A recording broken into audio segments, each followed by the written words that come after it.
Hello everyone, कैसे हैं आप लोग। आज हम डिस्कस करेंगे प्रोग्रामेटिक एडवर्टाइजिंग डिटेल में। तो मैं आपको बताऊंगा कि प्रोग्रामेटिक एडवर्टाइजिंग होती क्या है, how is it different from traditional media buying, इसमें क्या अलग अलग तरीके हैं मीडिया बाइंग के, एडवर्टाइजर्स इसका कैसे यूज कर सकते हैं, और इसके बेनिफिट्स क्या हैं, प्रोज एंड कॉन्स क्या हैं, और एंड में एक एग्जाम्पल के साथ में आपको समझाऊंगा कि क्या है एग्जैक्टली प्रोग्रामेटिक एडवर्टाइजिंग और कैसे वर्क करती है। तो आइए स्टार्ट करते हैं।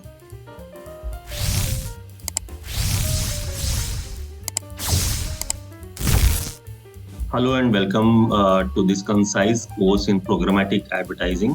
हम जो टॉपिक्स इस कोर्स में कवर करेंगे वो हैं what is programmatic advertising, programmatic advertising क्या होती है, how does programmatic advertising work, कैसे वर्क करती है प्रोग्रामेटिक एडवर्टाइजिंग, तो what is programmatic advertising ecosystem, कौन कौन से प्लेयर्स हैं इस एडवर्टाइजिंग के इकोसिस्टम में, DSP, DMP, SSP, ad server, ये सब क्या होता है, एड एक्सचेंज क्या होता है, एड नेटवर्क क्या होता है, बेनिफिट्स क्या हैं और चैलेंजेस क्या हैं प्रोग्रामेटिक एडवर्टाइजिंग के, प्रोग्रामेटिक मीडिया बाइंग के अलग अलग क्या तरीके हैं, types of programmatic media buying, then top programmatic advertising channels कौन कौन से हैं, और एक एग्जांपल के साथ हम सीखेंगे कि प्रोग्रामेटिक कैसे वर्क करता है। तो चलिए बढ़ते हैं आगे।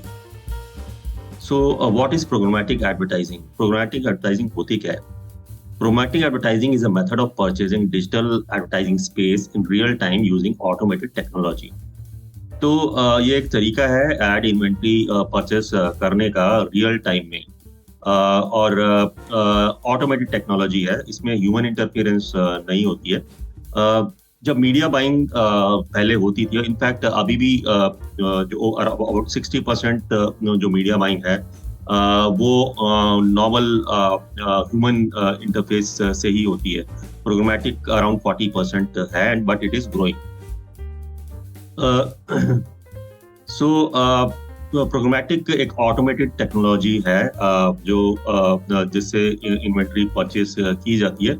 एट द बेसिक लेवल हम प्रोग्रामेटिक एडवर्टाइजिंग को यूज करते हैं। Use of technology, what is programmatic advertising, programmatic advertising is the use of technology to buy and sell digital ads. So इसमें टेक्नोलॉजी का यूज होता है बाय और cell करने के लिए डिजिटल एड्स।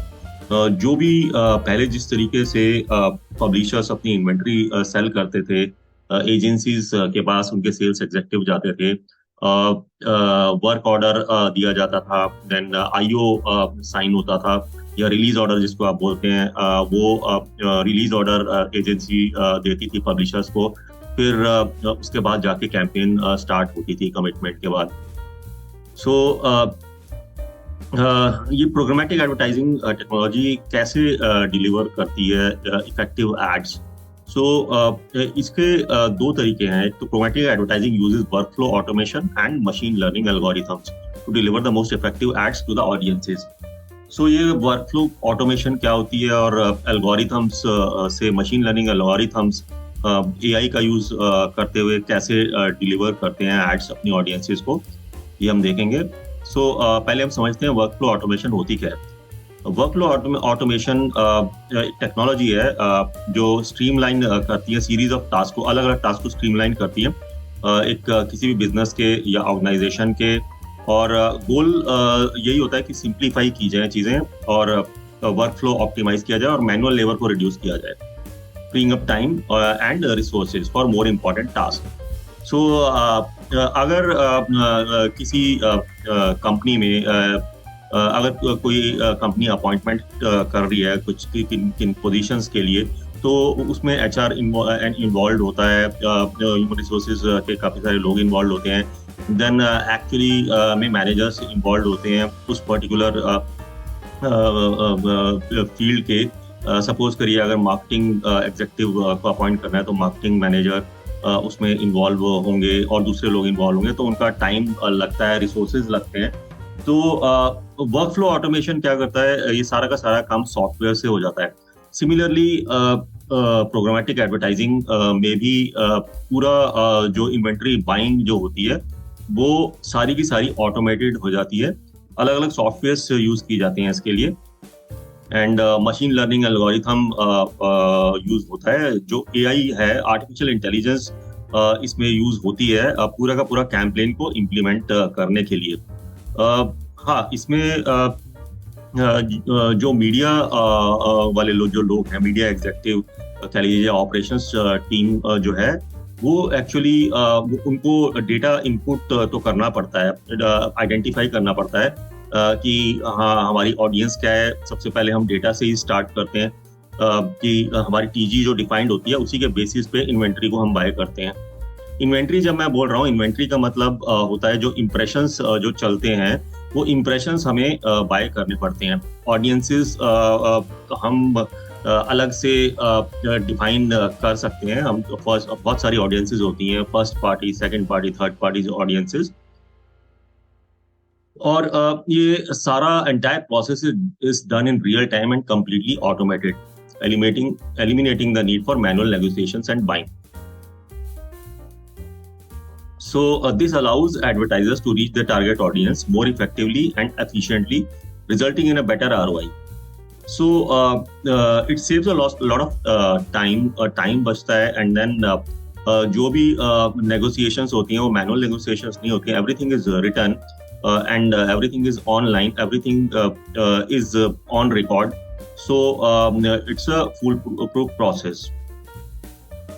So अगर हम देखें कि प्रोग्रामेटिक एडवर्टाइजिंग आज की अगर 2022 में 2020 से 2022 तक देखें, तो अभी प्रोग्रामेटिक एडवर्टाइजिंग इज अराउंड 45% और डायरेक्ट बाइंग अभी भी 55% है. सो स्टिल इंडिया में, as far as India is concerned, about 40% जो बाइंग है, 40 to 42% बाइंग प्रोग्रामेटिकली होती है और बाकी डायरेक्ट बाइंग ही होती है. Whereas in the US, it's almost 85% is programmatic. But in the coming time, mostly जो inventory buying होगी वो programmatic होगी और manual buying कम होगी. So programmatic advertising को हम programmatic marketing या programmatic media भी बोलते हैं. So let us have a look at the ecosystem of programmatic advertising. तो इसमें कौन कौन सी पार्टीज इन्वॉल्व होती हैं, स्टेक होल्डर्स कौन कौन हैं प्रोग्रामेटिक एडवर्टाइजिंग में, ये हम अभी देखेंगे. सो ये जो आप डायग्राम देख रहे हैं, it's kind of a flow chart. ये देखने में लग रहा है काफी खतरनाक लगता है देखने में कि पता नहीं क्या है, but then it is not, it's not that difficult to understand. I will just explain it to you. See, इसमें दो चीजें होती है, एक तो डिमांड साइड होती है और एक सप्लाई साइड होती है. तो डिमांड साइड हम बोलते हैं जो एजेंसी या एडवर्टाइजर, जो ब्रांड जिसको एडवर्टाइज करना है, ठीक है, या तो वो एजेंसी के थ्रू करेगा और जिसको हम एडवर्टाइजर बोलते हैं ब्रांड को. सो या फिर डायरेक्टली खुद भी उनकी अपनी टीम होती है और वो भी कर सकते हैं. एजेंसी में एक और लेयर भी आ जाता है, एक एजेंसी ट्रेडिंग डेस्क. तो ट्रेडिंग डेस्क पूरी की पूरी मीडिया बाइंग, प्लानिंग और स्ट्रेटेजाइजिंग करता है ब्रांड के लिए, एडवर्टाइजर के लिए. सो और सप्लाई साइड जो है, सप्लाई साइड पब्लिशर साइड को हम बोलते हैं, जिनके पास इन्वेंट्री है. पब्लिशर्स को अपनी इन्वेंट्री सेल करनी होती है, ठीक है. And then how does this happen? This happens through this. There are softwares like demand side platform होता है. एजेंसी साइड पे जो सॉफ्टवेयर इंस्टॉल होता है वो डिमांड साइड प्लेटफॉर्म उसको बोलते हैं. डीएसपीज होते हैं, सॉफ्टवेयर जो इंस्टॉल होता है. आपने शायद आपको मालूम हो, DV60 एक डिमांड साइड प्लेटफॉर्म है गूगल का, and it is the most popular demand side platform जिसपे most of the agencies use DV360 for programmatic advertising buying. और सिमिलरली सप्लाई साइड पे जो सॉफ्टवेयर इंस्टॉल होता है, SSP सप्लाई साइड प्लेटफॉर्म बोलते हैं, which is the supply, the inventory side, publishers जो inventory बेचते हैं. तो रियल RTV जो आप देख रहे हैं, रियल टाइम बिडिंग क्लाइंट, जो कि इन्वेंट्री बाय करता है, और ये ad server basically, and real time bidding का एड सर्वर जो है वो इन्वेंट्री को बेसिकली सेल करता है, ठीक है। और बीच में एड एक्सचेंज होता है, जहाँ पर ये पूरा का पूरा प्रोसेस किया जाता है, जो जो ट्रेडिंग होती है सारी की सारी एड एक्सचेंज में होती है। देन डेटा लेयरिंग होती है, डीएमपीज होते हैं, डेटा मैनेजमेंट प्लेटफॉर्म जिनको हम बोलते हैं, एंड फाइनली अल्टीमेटली कंज्यूमर होते हैं। तो हम अभी आगे की प्रेजेंटेशन में देखेंगे, इन सब के बारे में मैं डिटेल में बताऊंगा। डीएसपीज, डिमांड साइड प्लेटफॉर्म्स, अभी मैंने बताया आपको। देन सप्लाई साइड प्लेटफॉर्म्स होते हैं। देन एड एक्सचेंज होता है, बहुत सारे एड एक्सचेंजेस हैं। एक डीएसपी के अंदर काफ़ी सारे एड एक्सचेंज हो सकते हैं। देन डेटा मैनेजमेंट प्लेटफॉर्म्स होते हैं। देन कंज्यूमर होता है। So let us understand the what is demand side platform. तो ये डिमांड साइड प्लेटफॉर्म क्या होता है? आपने शायद ये टर्म सुनी होगी पहले। So a demand side platform is a programmatic software for advertisers. So advertisers जो brand side होती है, वहाँ पर ये programmatic software यूज किया जाता है इन्वेंट्री बाय करने के लिए, और पूरा का पूरा जो कैंपेन जो है इसी के थ्रू इम्प्लीमेंट किया जाता है। So DSP helps facilitate media buying from numerous publishers through SSPs, ad exchanges, ad networks and direct integrations. So जो DSP है, डिमांड साइड प्लेटफॉर्म है, ये मीडिया बाइंग को फैसिलिटेट करता है। जो पब्लिशर्स अपनी इन्वेंट्री सप्लाई साइड प्लेटफॉर्म के थ्रू बेचते हैं, और एड एक्सचेंज और एड नेटवर्क्स और दूसरी इंटीग्रेशंस भी होती हैं। सो ये DSP क्या करता है? ये DSP helps brands and agencies determine which impressions to buy and at what price. तो डिमांड साइड प्लेटफॉर्म ये डिसाइड करता है कि कौन से इंप्रेशन पर बिड की जाए, हमारी जो टारगेट ऑडियंस है उसके लिए वो रेलेवेंट है इन्वेंट्री या नहीं है, और किस प्राइस पे बिडिंग करनी चाहिए। तो ये सारा का सारा प्रोसेस डिमांड साइड प्लेटफॉर्म में किया जाता है। Advertisers can select audiences based on demographics, shopping pattern, browsing behaviour and many other signals. So audiences बहुत सारे अलग अलग सिग्नल्स होते हैं जो आप डिफाइन कर सकते हो कि उनके डेमोग्राफिक्स क्या हैं, एज, इनकम, जेंडर क्या है, देन कौन सी लोकेशंस को टारगेट करना है, देन शॉपिंग पैटर्न क्या है, क्या परचेजेस वो करते हैं या पहले कौन सी परचेज कर चुके हैं, ऑनलाइन बाइंग बिहेवियर, उनका ब्राउजिंग बिहेवियर क्या है। अब इसमें डेटा इन्वॉल्व होता है। डेटा लाइक एक तो ब्रांड साइड पे अपना फर्स्ट पार्टी डेटा जो है वो कलेक्ट किया जाता है। हर ब्रांड कलेक्ट करता है अपनी ऑडियंस का डेटा अपनी वेबसाइट के through. Then second party data होता है जो दूसरी एजेंसी से या पब्लिशर से बाय कर सकता है। Then third party data is from numerous different sources. मैंने एक्चुअली इस पे एक वीडियो बनाई है, उसका मैं लिंक यहाँ पर डाल दूंगा।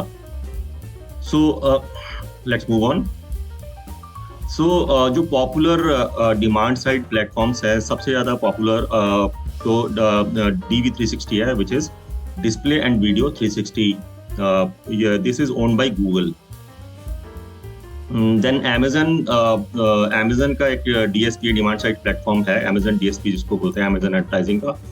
मीडिया मैथ है, ट्रेड डेस्क है, ऐसे काफ़ी सारे ब्रांड्स हैं जिनके डिमांड साइड प्लेटफॉर्म्स एग्जिस्ट करते हैं।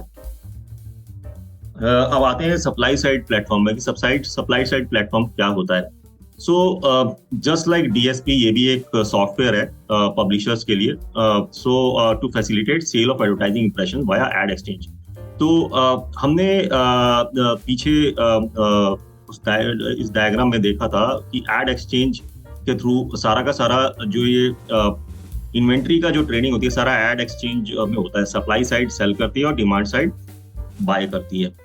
तो सप्लाई साइड प्लेटफॉर्म ये वाला सॉफ्टवेयर है जो पब्लिशर्स की इन्वेंट्री सेल करने में फैसिलिटेट करता है, एंड कंप्लीटली ऑटोमेटेड प्रोसेस होता है। तो by connecting publishers with multiple ad exchanges, demand side platforms and networks at once, SSPs let suppliers sell impressions to a great pool of potential buyers. So ये software क्या करता है, बहुत सारे buyers को कनेक्ट कर देता है इन्वेंट्री सेलर्स के साथ, जो DSPs demand side platform demand side को सप्लाई साइड से कनेक्ट कर देता है. तो it is very much like जैसे स्टॉक एक्सचेंज में जो ट्रेडिंग होती है, ठीक उसी तरीके से ट्रेडिंग यहाँ पर भी की जाती है, इम्प्रेशंस बाइंग और सेलिंग की जाती है. So that is why agency side पे जो मैनेज करते हैं ये मीडिया, इनको ट्रेडिंग डेस्क बोला जाता है. सो जो SSPs जो होते हैं, जब इतने सारे बायर्स के सामने अपनी इन्वेंट्री पब्लिशर्स रख सकते हैं, सेल कर सकते हैं through the bidding process, and it allows them to maximise their revenue. तो अपना बेस्ट प्राइस हर इम्प्रेशन का वो उनको मिल सकता है यहाँ पर.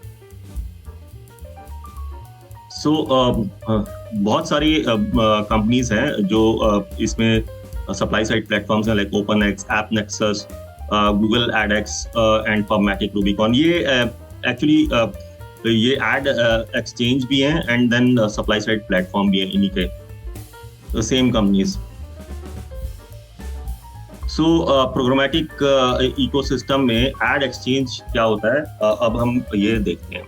सो in programmatic advertising, an ad exchange is an online marketplace where advertisers, agencies, demand-side platforms, publishers, and supply-side platforms can bid on advertising inventory from various publishers using RTB.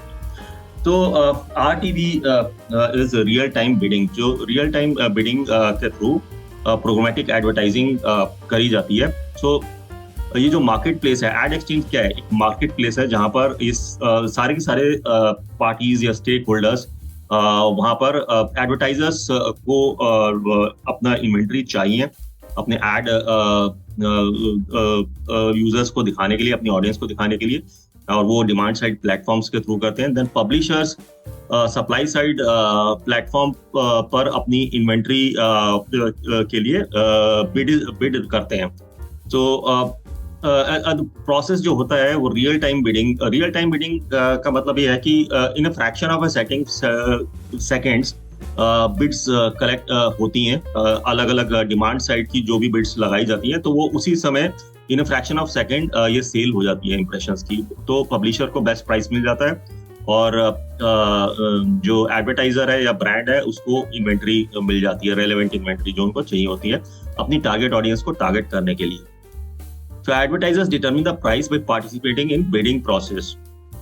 देखिए पहले क्या होता था, जब हम पब्लिशर्स से डायरेक्ट इन्वेंट्री बाय करते थे, अगर मेरे को टाइम्स ऑफ इंडिया पे इन्वेंट्री बाय करनी होती थी तो मुझे वहाँ पर उनके जो सेल्स टीम है उनके साथ कांटेक्ट करना पड़ता था, उनको अपनी RFP देना पड़ता, रिक्वेस्ट फॉर प्रपोजल देना पड़ता था कि मेरी ये टारगेट ऑडियंस है जो कि आपकी वेबसाइट की जो ऑडियंस है उसके साथ जो मैच है उसका, तो हम उस पर एडवर्टाइजिंग करना चाहते हैं होम पेज पे या इंटरनल पेजेस पे, इनसाइड पेजेस पे करना चाहते हैं. तो उसके अलग अलग रेट्स होते थे, हर पोजीशन के अलग रेट्स होते थे. तो एक प्लान एजेंसी भेजती थी कि इतने मिलियन इंप्रेशंस हमको बाय करने हैं. फिर वहां से प्रपोजल आता था, पब्लिशर से प्रपोजल आता था. ये सारा का सारा मैनुअल वर्क होता था, काफी सारे फोन कॉल्स होते थे, बीच में सब कुछ होने के बाद में कैंसिलेशंस भी हो जाती थी, बहुत सारे चेंजेस होते थे. It took a lot of time and it was a painful process. मतलब अभी भी है वो, ऑल्दो ह्यूमन इंटरफियरेंस, मैं इंटरफियरेंस नहीं बोलूंगा, ह्यूमन इन्वॉल्वमेंट तो इसमें रहेगी हमेशा और बहुत ही जरूरी है. अपना नेटवर्क और पब्लिशर्स के साथ रिलेशनशिप बनाना भी बहुत जरूरी है. सो 1-to-1 रिलेशनशिप बहुत जरूरी थी बनाना. Even in the times of programmatic advertising, 1-to-1 relationship is really essential with the publishers. तो आगे बढ़ते हैं. सो आपको यहाँ पर भी वही ब्रांड्स नजर आएंगे, Google AdX, OpenX, AppNexus, Rubicon, Verizon, और बहुत काफी सारे एड एक्सचेंजेस हैं. और एक DSP की इन्वेंट्री जो स्केल अप जो होती है वो इन्हीं से होती है. जितने ज्यादा एड एक्सचेंज DSPs अलग अलग DSPs के अंदर हैं तो उतना स्केल अप कर सकता है एक ब्रांड अपनी कैंपेन को। इन्वेंट्री की अवेलेबिलिटी पहले नहीं होती थी, अगर इन्वेंट्री बुक करनी होती थी तो इन्वेंट्री मिलती नहीं थी। Now programmatic has made scaling of campaigns pretty simple actually, तो इन्वेंट्री की प्रॉब्लम तो नहीं होती है एटलीस्ट। तो लेट अस अंडरस्टैंड कि रियल टाइम बिडिंग होती क्या है। रियल टाइम बिडिंग को हम ओपन ऑक्शन भी बोलते हैं, and it is a way to buy ads programmatically. तो अगर आप इस डायग्राम में देखेंगे, ये रियल टाइम बिडिंग में एड स्लॉट इस वेबसाइट पे जो अवेलेबल है उसके लिए बिड्स लगाई जा रही है। जो डिमांड साइड है, जो क्लाइंट साइड है, वो बिड कर रही है इंप्रेशन पे through the DSP real time bidding कर रही है। अलग अलग बिड्स आ रही है, जो मैक्सिमम बिड होती है उसको इंप्रेशन सेल कर दिया जाता है in a fraction of second through the DSP. So with RTB, advertisers can participate in an auction. तो ये प्रोसेस बिडिंग का प्रोसेस है, इधर ऑक्शन किया जाता है एडवर्टाइजिंग स्पेस, ठीक है। जो बेस्ट प्राइस जो बिड होता है उस प्राइस उस एडवर्टाइजर को वो इन्वेंट्री सेल कर दी जाती है। When an impression becomes available, if the bid wins the auction, their ad is displayed instantly on the publisher's site. So RTB, it's not only efficient, but it helps advertisers focus on the most relevant inventory. So एक तो inventory की relevance होती है, inventory जो target audience के हिसाब से inventory मिलती है, और इन्वेंट्री एट स्केल मिलती है, मतलब आप स्केल अप कर सकते हो अपनी कैंपेन को। और बिडिंग प्रोसेस है, कंप्लीट ट्रांसपेरेंसी इसके अंदर रहती है। आगे बढ़ते हैं।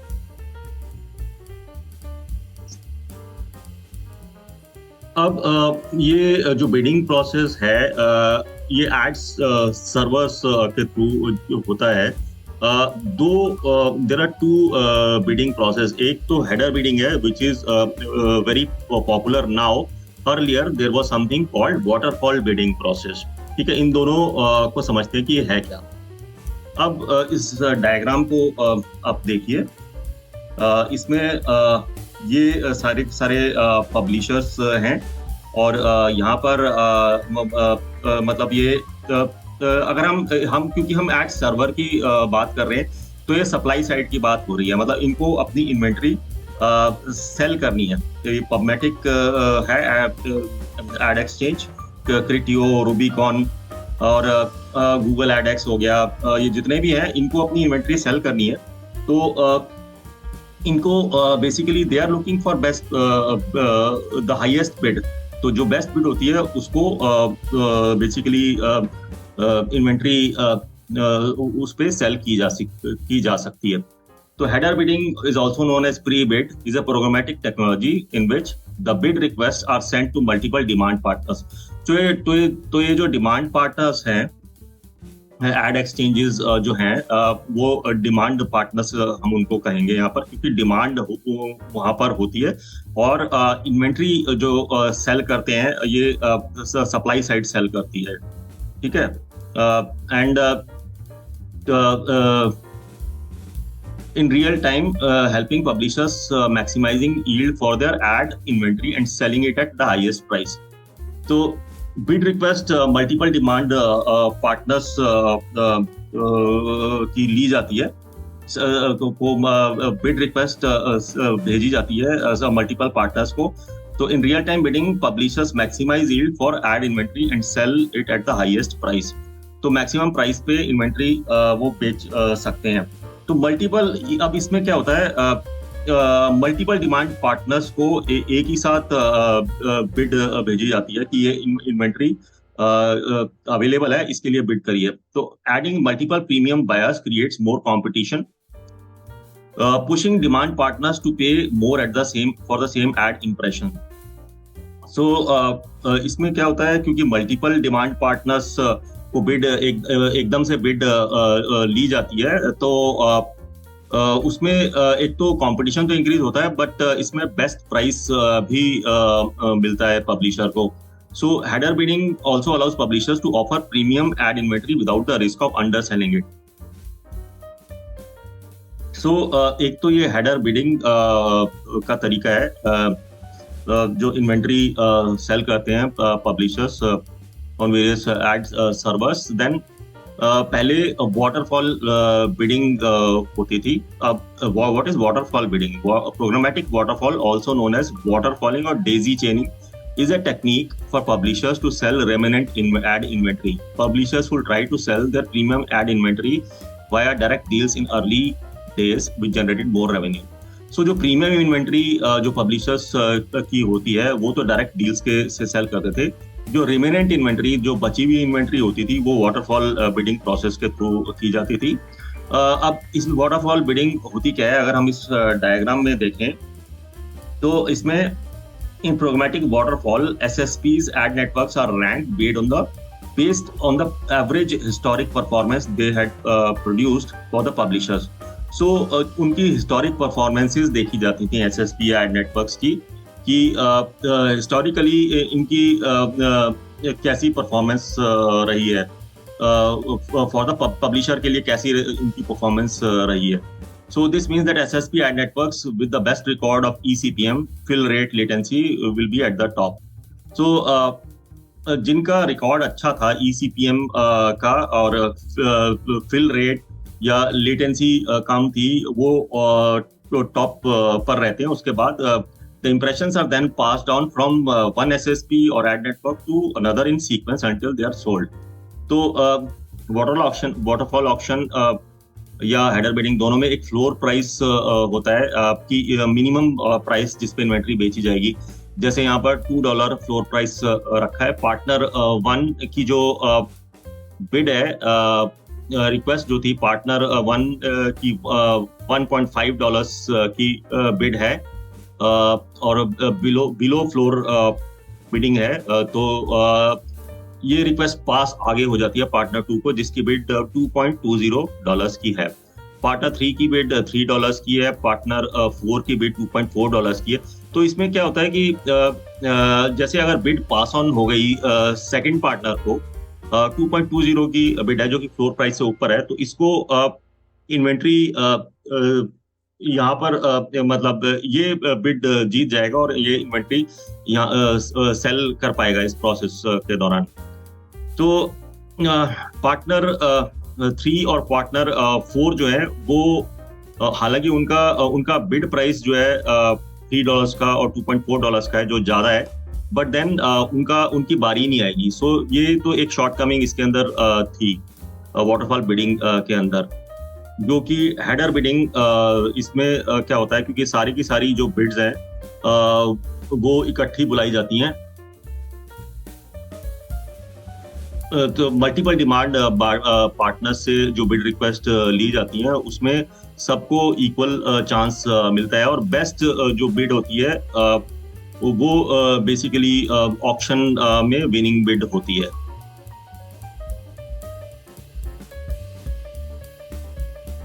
सो ये दो प्रोसेसेस हैं, हेडर बिडिंग और वाटरफॉल बिडिंग, जो कि बेसिकली बिडिंग का जो प्रोसेस है एड्स सर्वर पर जो बिड्स ली जाती हैं, इन दो तरीकों से ली जाती हैं.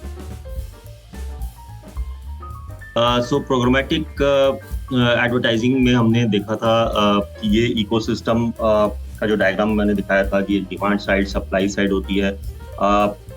देन डिमांड साइड पर डीएसपी, डिमांड साइड प्लेटफॉर्म जो है इंस्टॉल्ड होता है सॉफ्टवेयर. सप्लाई साइड पर अगेन सप्लाई साइड एसएसपी का सॉफ्टवेयर इंस्टॉल होता है जो कि सर्वर का सॉफ्टवेयर है. देन डीएमपीज होते हैं, डेटा एग्रीगेटर्स, जो कि डेटा की लेयरिंग, अगर किसी को थर्ड पार्टी डेटा चाहिए और फर्स्ट पार्टी डेटा और थर्ड पार्टी डेटा कंबाइन करके एक यूजेबल डेटा में, यूजफुल डेटा में कन्वर्ट करता है डीएमपी. तो मल्टीपल डेटा सोर्सेस से डेटा इनके पास होते हैं अलग अलग टारगेट ऑडियंस को टारगेट करने के लिए.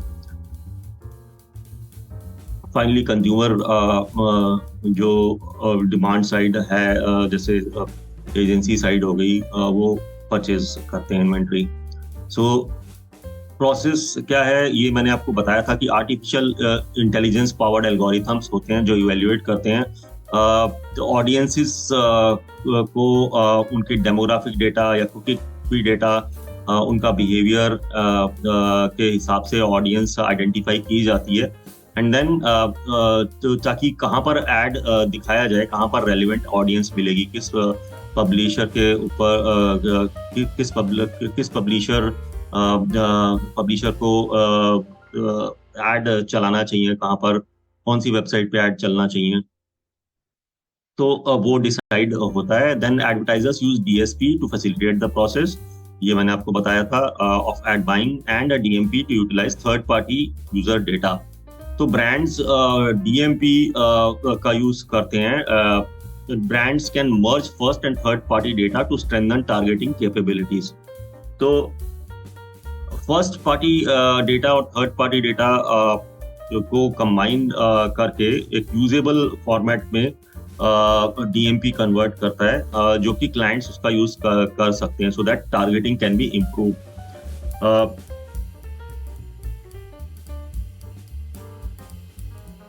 So publishers use an SSP to manage their ad inventory. SSPs take the final call on deciding which ads to serve depending on the bids. तो SSPs मैंने बताया था कि depending on the bids, जो maximum bid basically उनको जो maximum bid मिलती है उसको इन्वेंट्री सेल करते हैं SSPs. So programmatic advertising is a 4-step process. First, data is collected on users through their online behavior and demographics. This data is then analyzed and used to target specific audiences. So first party data क्या होता है, जो data website, जो brands हैं अपनी website पे जो data collect करते हैं, जो यूजर डेटा कलेक्ट होता है, वो फर्स्ट पार्टी डेटा कहलाया जाता है.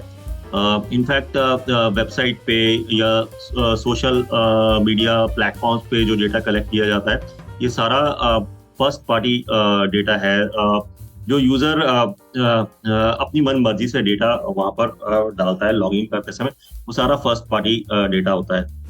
So the second step is advertising inventories purchased through automated systems such as demand side platform. So ये 4 step का process है. हमने देखा first data is collected on users. ठीक है, तो पहले डेटा कलेक्ट किया जाता है कि ऑनलाइन बिहेवियर क्या है यूजर्स का, टारगेट ऑडियंस का, उनके डेमोग्राफिक्स क्या है, डेटा एनालाइज किया जाता है and use to target specific audiences. Second step में एडवर्टाइजिंग इन्वेंट्री परचेज की जाती है ऑटोमेटेड सिस्टम से, जो कि डिमांड साइड प्लेटफॉर्म जिसको हम बोलते हैं.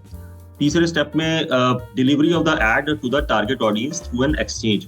तो एड एक्सचेंज के थ्रू इन्वेंट्री डिलीवर की जाती है. सो ये हमने पीछे डायग्राम में देखा था, जो इकोसिस्टम हमने प्रोग्रामेटिक का इकोसिस्टम का डायग्राम में, तो वहाँ पर एड एक्सचेंज के थ्रू टारगेट ऑडियंस को डिलीवर की जाती है. Finally the last step, the performance of the ad is measured and used to optimise future campaigns. तो जो भी कैंपेन का जो परफॉर्मेंस होता है, सारा का सारा मॉनिटर किया जाता है and everything is measured and used to optimise future campaigns, ताकि फ्यूचर में जो कैंपेन्स होंगी उनको कैसे इम्प्रूव किया जाए, और कौन सी कैंपेन, कौन सी टारगेट ऑडियंस और कौन से पब्लिशर पर जो कैंपेन जो है जिसकी परफॉर्मेंस ROI बहुत अच्छा रहा है, so that we can again use the same strategy. So ये इस यहाँ पर आप जो देख रहे हैं एक स्लाइड में पूरा जो ये प्रोसेस है प्रोग्रामेटिक एडवर्टाइजिंग का, in a fraction of a second ये इम्प्लीमेंट हो जाता है, प्रोसेस पूरा कंप्लीट हो जाता है. तो देखते हैं इस प्रोसेस का इस डायग्राम के थ्रू कि कैसे ये होता है.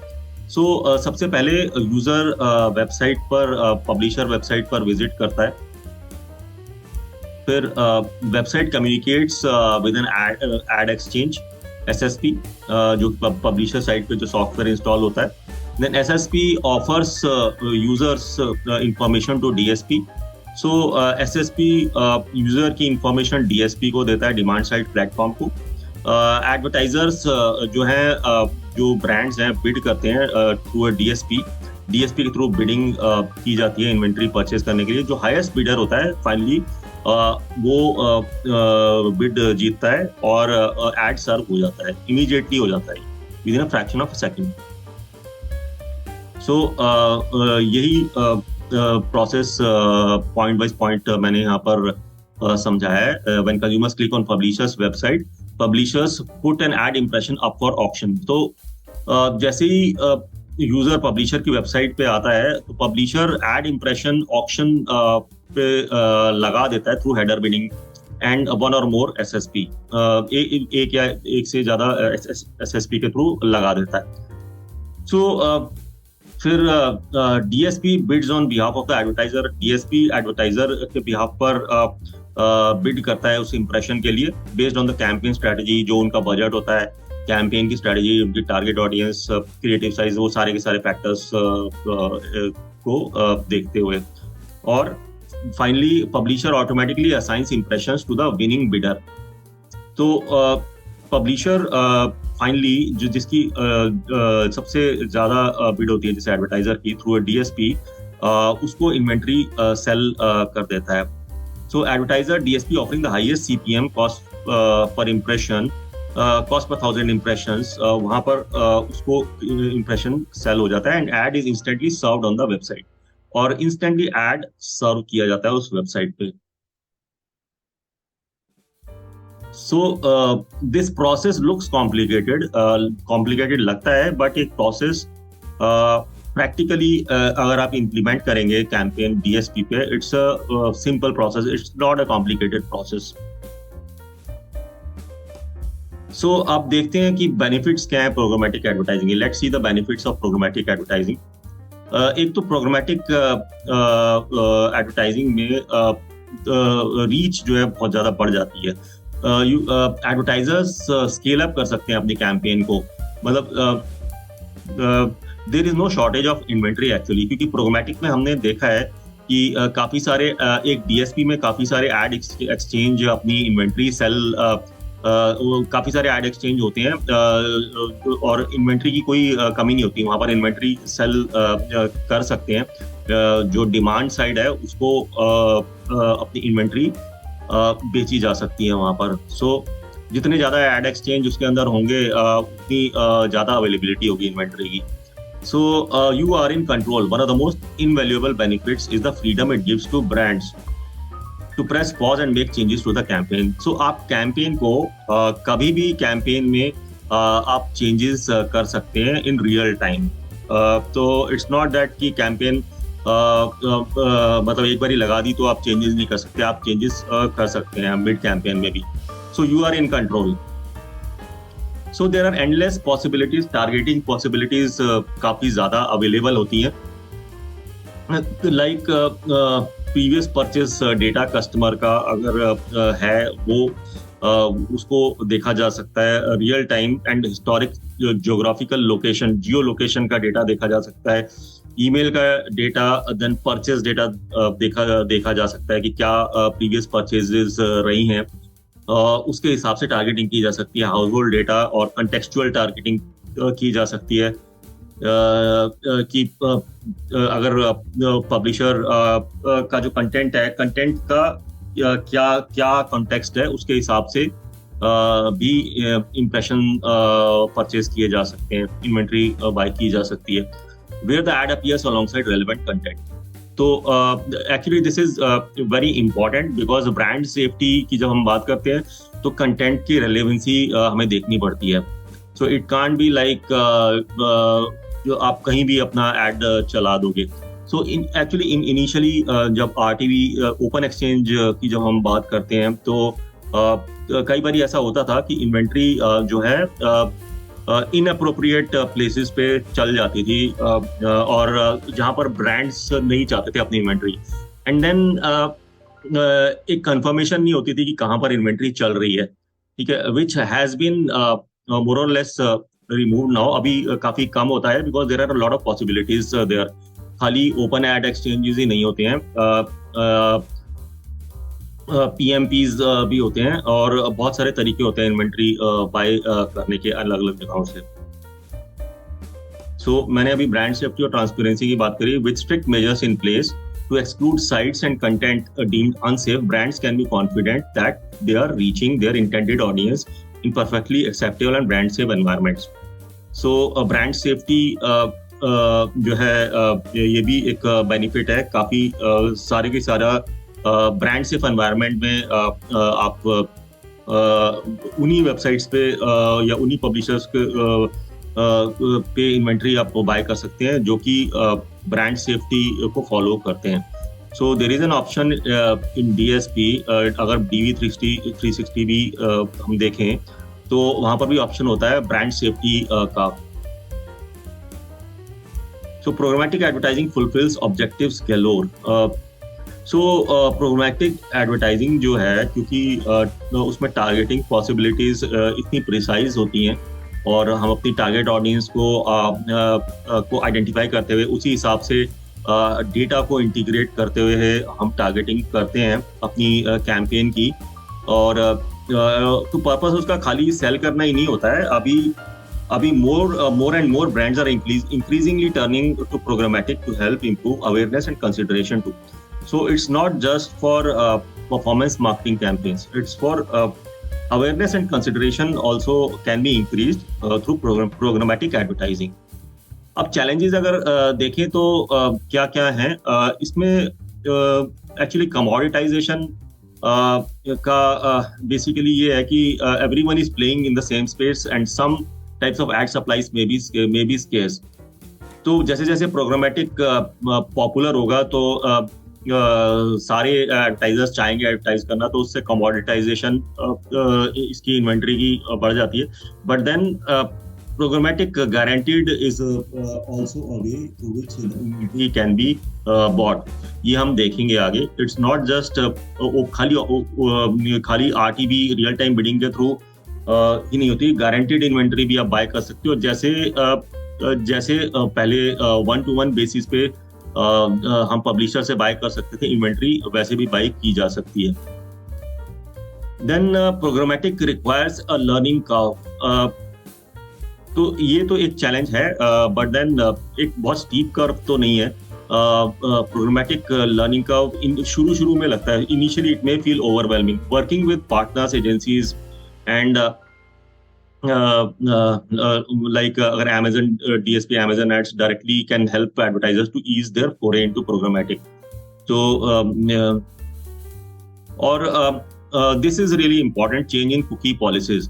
अब ये थर्ड पार्टी कुकीज जो हैं, अब मैं आपको बता देता हूँ। कुकी बेसिकली एक छोटा सा प्रोग्राम होता है। जब भी आप किसी भी वेबसाइट को विजिट करते हो तो आपके ब्राउजर में वो कुकी एक प्रोग्राम ड्रॉप कर देता है। तो कुकी क्या करती है, मॉनिटर करती है आपका वेब ब्राउजिंग हैबिट्स को, कि आप क्या कौन सा कंटेंट ब्राउज कर रहे हैं, कहाँ जा रहे हैं, वो सारी की सारी चीजें उसमें कुकी में रिकॉर्ड होती है।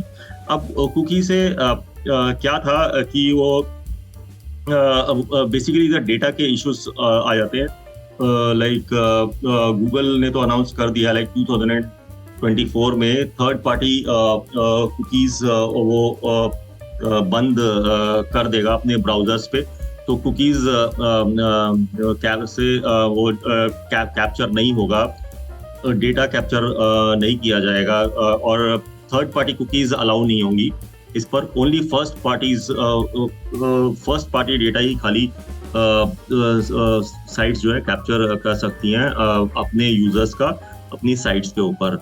सो इससे बेसिकली सारा का जो डेटा का जो इशू है वो सारा का सारा सॉल्व हो जाएगा। बट देन इसमें भी काफ़ी सारे इश्यूज हैं, बिकॉज एडवर्टाइजर्स जो प्रोग्रामेटिक एडवर्टाइजिंग है वो टोटली डिपेंडेंट है अभी तो थर्ड पार्टी कुकीज़ के ऊपर डिपेंडेंट है, क्योंकि सारी जो टारगेटिंग की जाती है वो कुकीज़ के हिसाब से ही टारगेटिंग की जाती है, ब्राउजिंग हैबिट्स के हिसाब से।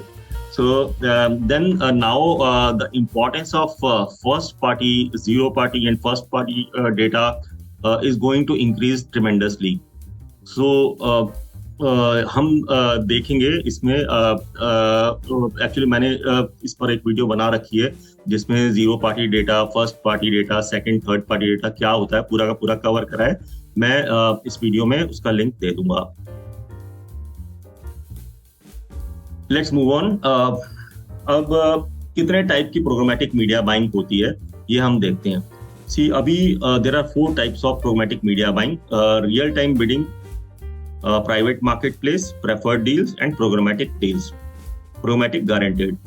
सो डिटेल में देखते हैं कि ये क्या है.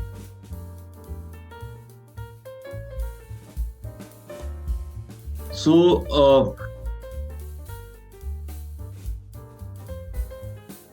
types of programmatic media buying. RTB, real-time bidding, also known as open auction or open marketplace. The ad slots are open to everyone in RTB and they are sold through an open auction type of bidding. The highest bidder gets the spot. अब इसमें open auction है, like it's not reserved for a few advertisers. All the advertisers, basically सारे जो भी advertisers हैं जो inventory पर bid करना चाहते हैं वो बिड कर सकते हैं इसमें. RTB is called an open auction. So the whole process takes place in real time and advertisers can choose the ad slot at their made available. तो अब इसमें क्या होता है कि इसमें ऐसा नहीं होता है कि जो हाईएस्ट बिडर है जो प्राइस पे बिड करता है वही प्राइस उसको देना पड़ता है इन्वेंटरी का. नहीं, ऐसा नहीं है. अब क्या होता है कि उससे जो the highest bidder gets the slot, they don't have to pay their bid amount to get the slot. RTB follows a type of auction known as second price auction. तो RTB second price auction एक process होता है उसको follow करता है.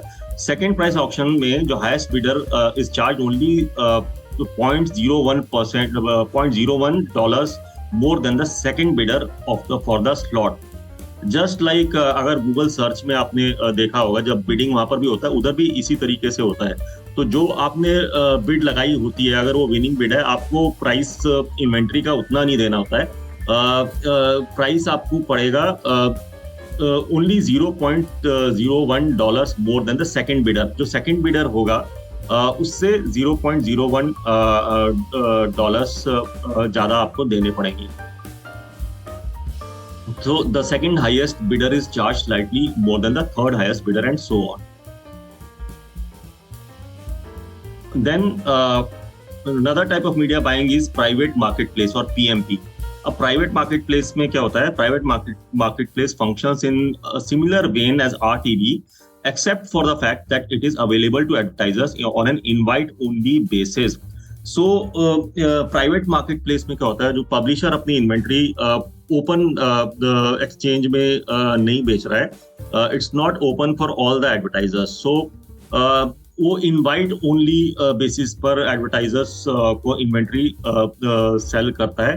ठीक है. In private और क्लोज्ड ऑक्शन है अभी भी ऑक्शन का प्रोसेस जिनको इनवाइट किया जाता है इन्वेंट्री परचेस के लिए फिर ऑक्शन होती है उधर. In private or closed auction, publishers usually set aside a premium ad inventory reserved only for select advertisers. So many DSPs have their own PMPs that are accessible exclusively to the DSP users or customers. So जो DSP users हैं exclusive advertisers जो हैं select advertisers हैं जिनको publishers inventory बेचना चाहते हैं जो DSPs बेचना चाहते हैं तो वो PMP जो प्राइवेट मार्केट प्लेस है उसके थ्रू बेच सकते हैं. सो इस प्रोसेस को प्राइवेट मार्केट प्लेस बोलते हैं. PMP, private market place. PMP ये भी एक मीडिया बाइंग का तरीका है प्रोग्रामेटिक में. So many DSPs have their own PMPs that are accessible exclusively to the DSP user or customer. तो उस DSP के जो यूजर्स होते हैं और खाली उनके लिए ये है basically. Considering the benefits it offers to publishers, PMPs are primarily used by websites and publications with mass reach. So जो वेबसाइट्स और पब्लिकेशंस जिनकी मास रीच है वो पीएमपीज का यूज करते हैं. Contrary to RTB, the advertiser using PMP knows which website their ads are being served on, allowing them to measure the accurate ROI of their ads. अब सबसे बड़ा चैलेंज एडवर्टाइजर्स के लिए आरटीवी में यही है कि they are not aware where their inventory is running, basically कि कहाँ पर इन्वेंट्री चल रही है. और ये प्रॉब्लम जो है ये प्राइवेट मार्केट प्लेसेस के थ्रू सॉल्व हो जाती है. एग्जैक्टली उसमें एडवर्टाइजर को पता लगता है कि कौन सी वेबसाइट पे आपका ऐड कहाँ पर सर्व किया जा रहा है, ताकि करेक्ट मेजरमेंट किया जा सके आरओआई का.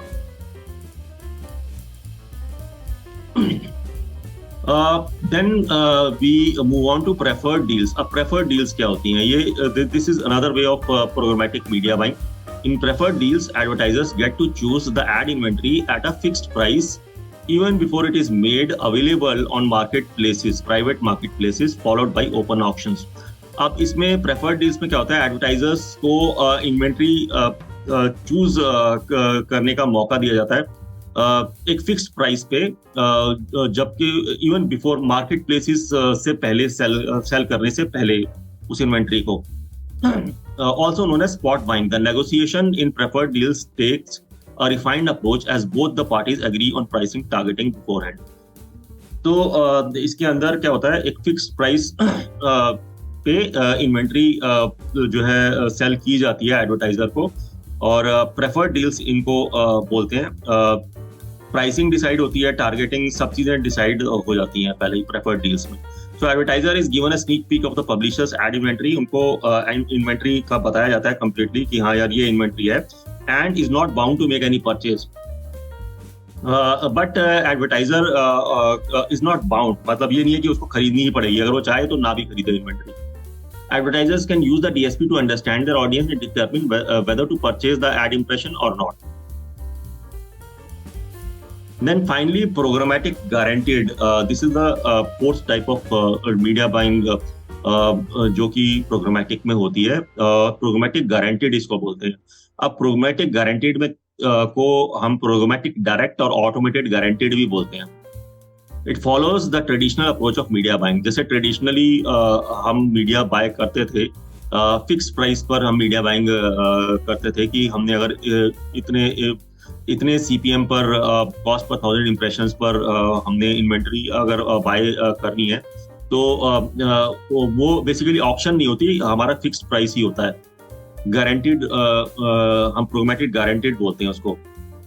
तो इसको प्रोग्रामेटिक डायरेक्ट या ऑटोमेटेड गारंटीड भी कहा जाता है.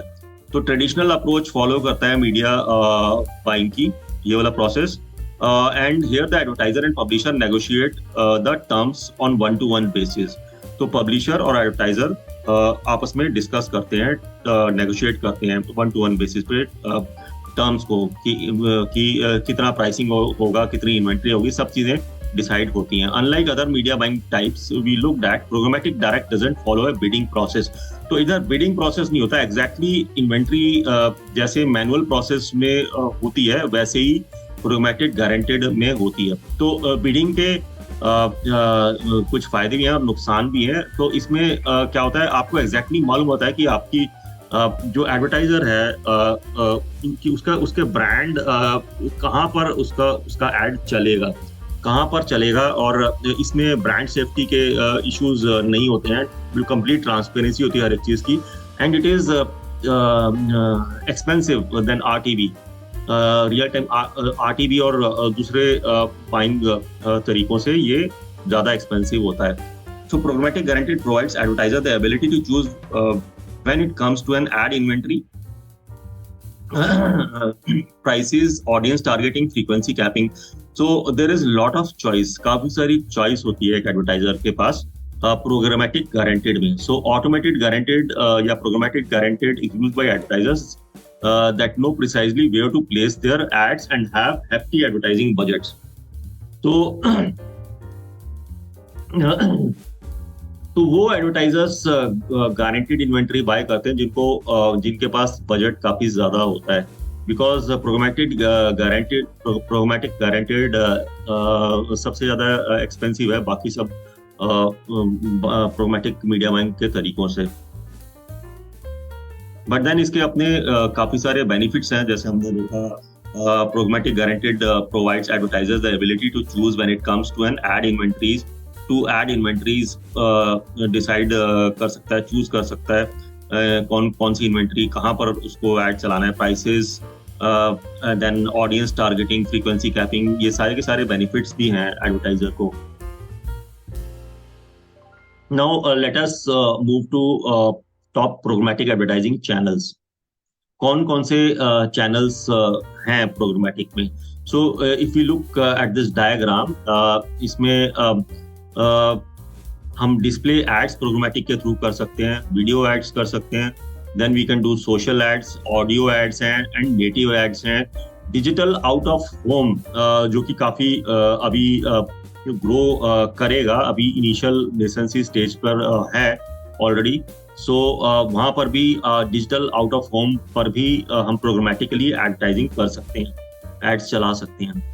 So let us have a look at each one of this channels. तो हम डिस्प्ले एड्स देखते हैं। While the term display ads is used to refer to any form of online visual ad, in the context of programmatic ads, only the ads placed at the footer, header and sidebars are considered display ads.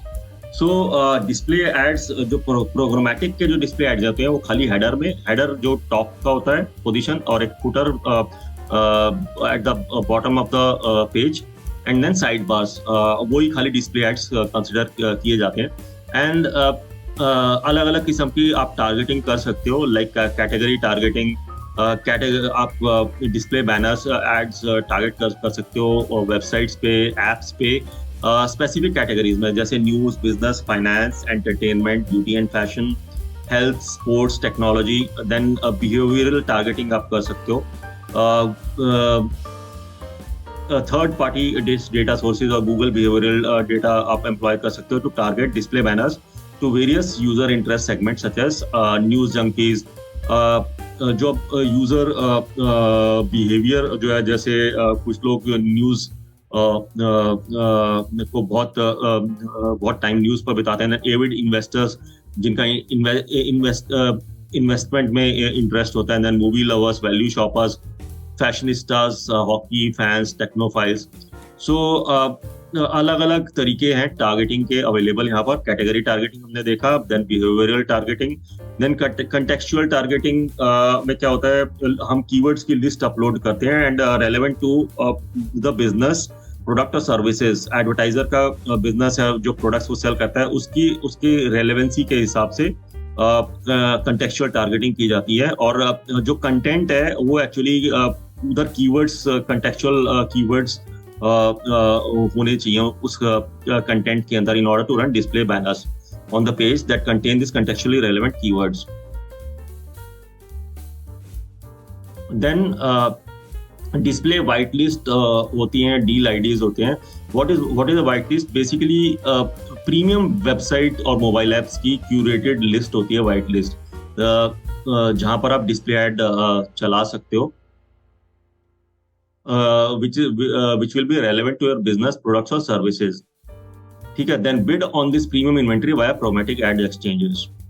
So white list आप choose कर सकते हो display ad चलाने के लिए। अब ये इसके लिए बेसिकली डिमांड साइड प्लेटफॉर्म का एक्सेस चाहिए होगा, ये एक्चुअली समझने के लिए कि कहाँ पर क्या सेलेक्ट, ये सारा का सारा ये पूरा जो चैनल्स हैं ये सारे के सारे अवेलेबल होते हैं डीएसपी के अंदर, वहाँ से आप ये चूज करते हैं। सारे के सारी आप कैंपेन जब सेट करते हैं तो उसमें कैटेगरी टारगेटिंग की आप चूज कर सकते हो अलग अलग, देन वाइट लिस्ट चूज कर सकते हो, deal IDs, setup deals with some of the biggest publishers depending on your target. We can select the most relevant publishers and purchase inventory programmatically. So deal IDs के through आप कर सकते हो, setup deals setup कर सकते हो। Then display में आप रीटारगेटिंग भी कर सकते हो। रीटारगेटिंग बेसिकली अगर कोई यूजर एक वेबसाइट पे गया और अगर वो कोई ई कॉमर्स वेबसाइट है जहाँ पर प्रोडक्ट्स सेल किए जाते हैं, तो वहां पर यूजर ने अगर कोई भी परचेस करा बिना अगर चला गया तो तुरंत उसको ऐड रीटारगेट किया जा सकता है, website retargeting. And then YouTube retargeting भी होती है, यूट्यूब के ऊपर वीडियो एड्स भी रिटारगेट किए जा सकते हैं। So every type of retargeting can also be done for display ads. So ये एक एग्जांपल है प्रोग्रामेटिक एड का। सो हाउ एक Amanda Foundation use targeted ads to find homes for animals. अब ये जो अमांडा फाउंडेशन है, I first just read out what they did actually. The Amanda Foundation used behavioral and geographical targeting to find homes for animals spending their last days at shelters across Los Angeles. तो ये बहुत popular campaign था। इस campaign में programmatically target किया गया था। हम पीछे जाते हैं। इसमें अगर आप देखें अलग अलग यूजर के लिए अलग अलग एड टारगेट किया गया था। लाइक अगर यहाँ पर है, I love popcorn and moving night just like you. So ये जो कॉपी है, इसमें यूजर है उसको मूवीज, लेट नाइट मूवीज और पॉपकॉर्न्स पसंद है। सेकंड क्रिएटिव में देखेंगे अगर आप, I love a good run just like you. So third creative में, I love a good run just like you. I love looking stylish just like you. ये cat देख रहे हैं आप इधर। So I love watching the game just like you. So based on user preferences, उसी type के add उधर programmatically दिखाए जाएंगे। ये पॉसिबिलिटी भी होती है इसमें।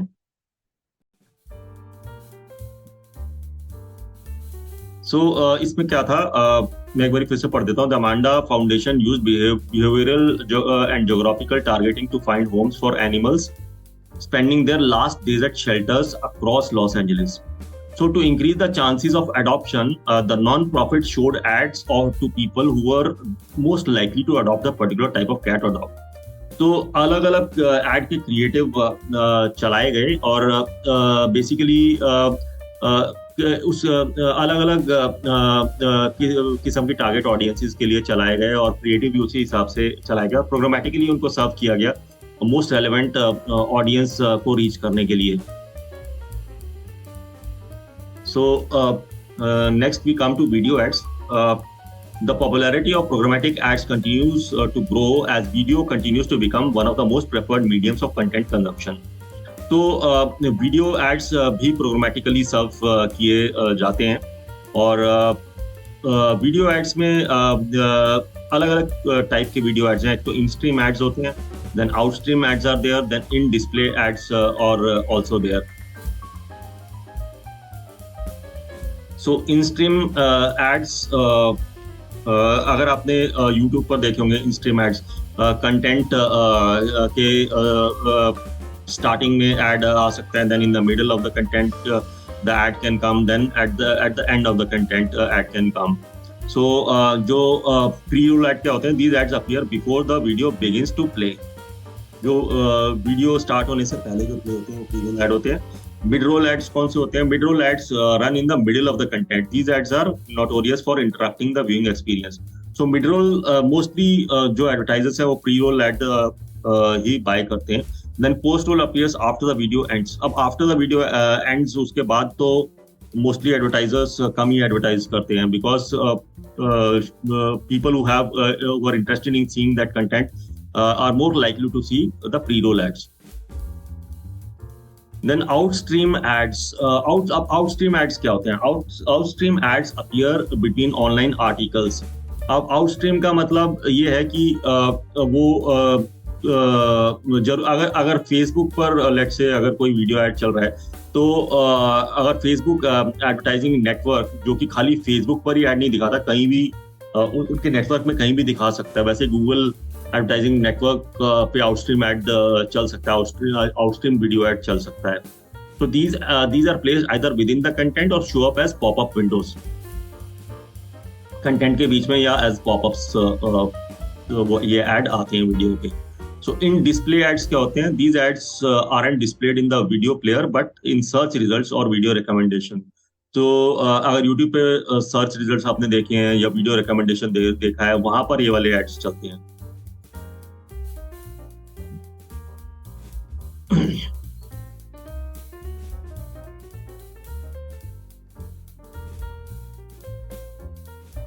So let's move on.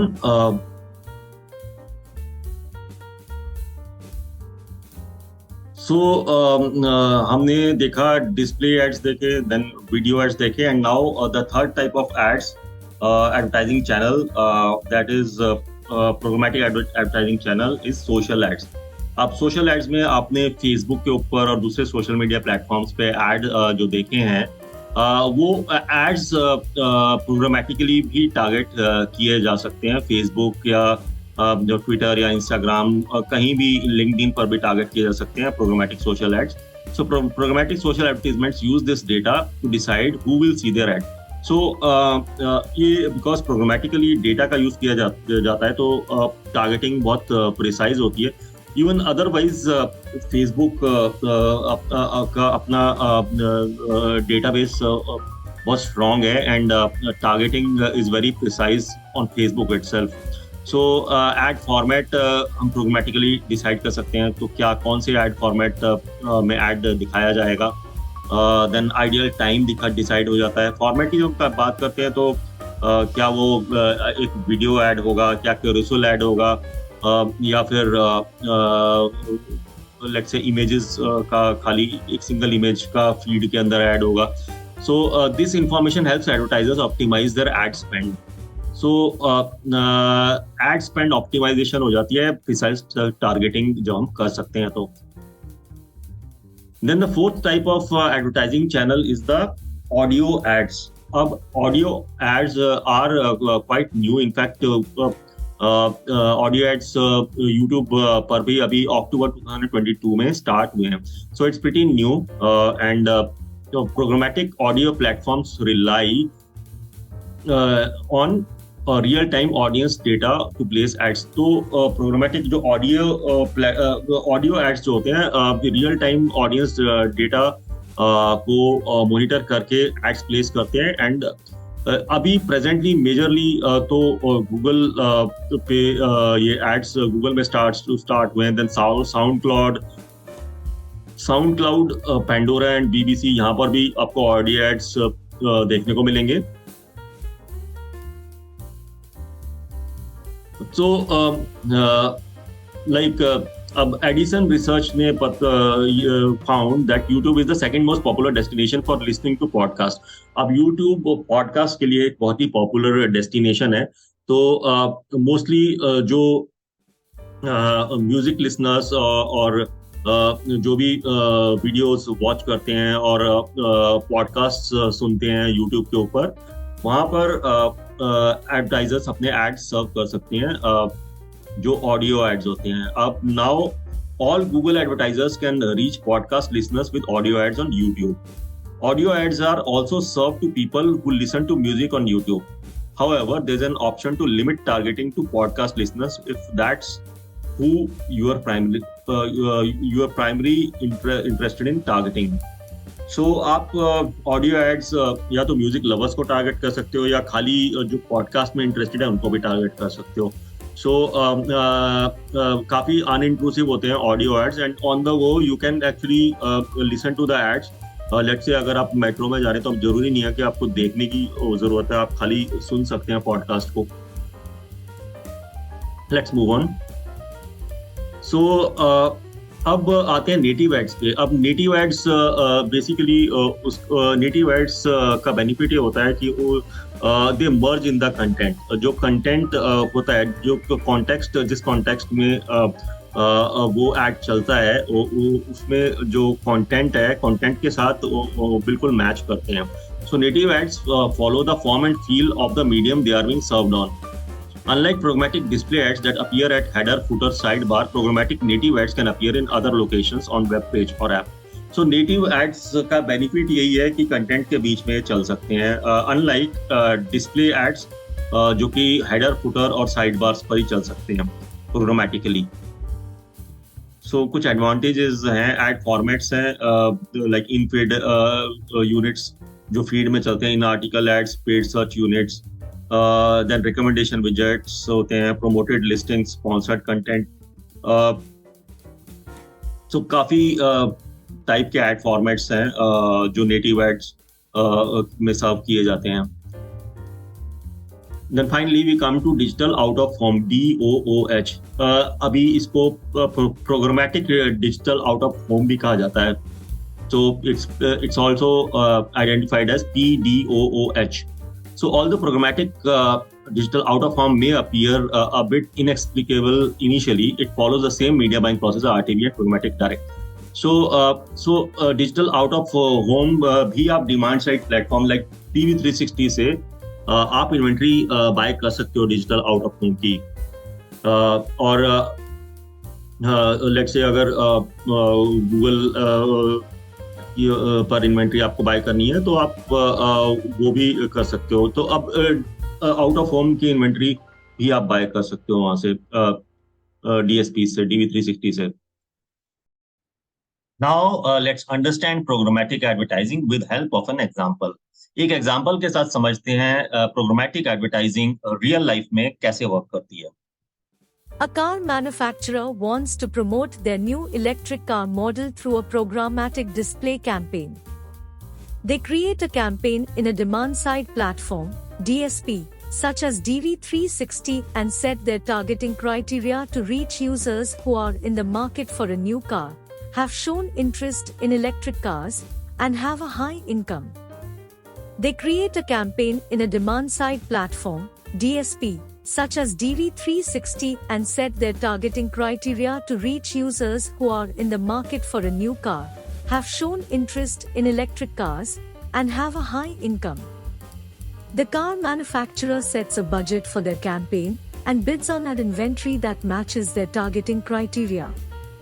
The DSP uses algorithms to identify the most relevant and valuable ad inventory based on the car manufacturer's targeting criteria. Ad inventory is purchased through real-time auctions in which the car manufacturer's bid competes against other advertisers' bids. The highest bidder wins the ad inventory and their ad is displayed to the targeted audience. The car manufacturer's ad is displayed on websites and mobile apps that match their targeting criteria. As users interact with the ad, data such as clicks and conversions are collected and used to optimize the campaign performance. The car manufacturer can also use data from their campaign to fine-tune their targeting and bid strategies to improve their campaign performance.